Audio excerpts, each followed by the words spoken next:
Bantu Holomisa, Deputy Minister of Defense and Military Veterans, has underlined that the unstable circumstances in the Democratic Republic of the Congo, DRC, may have turned into a more catastrophic event. Speaking to mourners at the burial of 42-year-old Sergeant William Eddie Kola, one of 14 peacekeepers slain in the Eastern Democratic Republic of the Congo in January, he made these statements. Holomisa recognized the difficulties SCNDF personnel operating in the area as part of the UN peacekeeping effort faced. He acknowledged that the recovery of the dead troops' bodies and the stabilization of the situation were made possible in large part by the diplomatic efforts of Rwandan President Paul Kagame and President Cyril Ramaphosa. Hailed as a devoted soldier, Sergeant Kola was killed in fierce battles in the Eastern Democratic Republic of the Congo. In the Eastern Cape, mourning family members, government officials, and military personnel attended his burial. In order to bring about peace, Holomisa emphasized the need of ongoing involvement in the DRC. This is an operation for the future. Considering the scope of the disaster, he said, it could have been much worse. Referencing former President Nelson Mandela's efforts to facilitate the first phase of the Democratic Republic of the Congo's democratic transition, the deputy minister emphasized South Africa's historic involvement in peace discussions.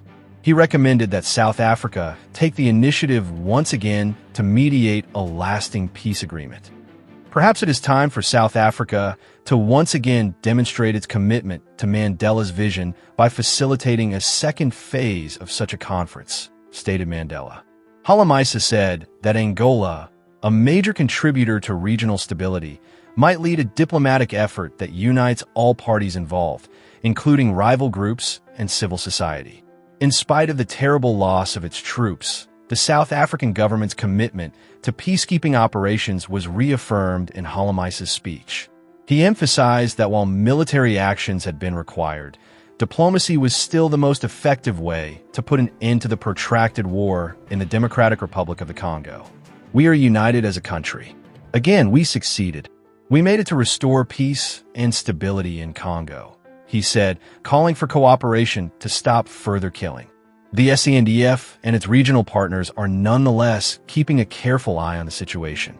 As the nation grieves the death of its courageous peacekeepers, the families of the dead troops are receiving help. The U.S. government has once again been encouraged to take action against top African National Congress, ANC, leaders for policies that they say have a harmful effect on Afrikaners by the South African civil rights group Afriforum. Afriforum and its partner, the Solidarity Movement, met with the Trump administration at a high level on February 25th in an attempt to change Washington's emphasis from sweeping economic penalties to specific actions targeting ANC leadership. Afriforum stressed at the discussion that harsh measures against ANC leaders would be a more effective way to address concerns about corruption, land reform programs, and human rights abuses than broad economic penalties.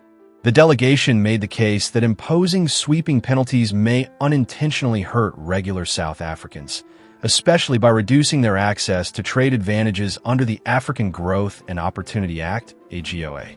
According to Afriforum CEO Callie Creel, focusing on certain government officials will convey a more powerful message without having an adverse effect on the general populace. Without accountability, we cannot for the ANC's policies to infringe upon property rights and fuel economic downturns, Creel said. Instead of punishing all South Africans, the United States should hold the accountable authorities accountable. The ANC's land reform plan, particularly the Contentious Expropriation Act that permits the government to take land without paying compensation, is the main issue of Afriforum. The group contends that these laws infringe on property rights and unfairly impact Afrikaner farmers. They also brought up the continuous corruption scandals and the ANC's alleged systematic degradation of human freedoms. The organization said that the South African government has not done enough to safeguard rural areas and cited violent crime and agricultural assaults as other problems. Instead of framing their plea to Washington as a political ploy, they presented it as a component of a larger human rights movement. Afriforum also aimed to make clear where it stood on the future of Afrikaners in South Africa.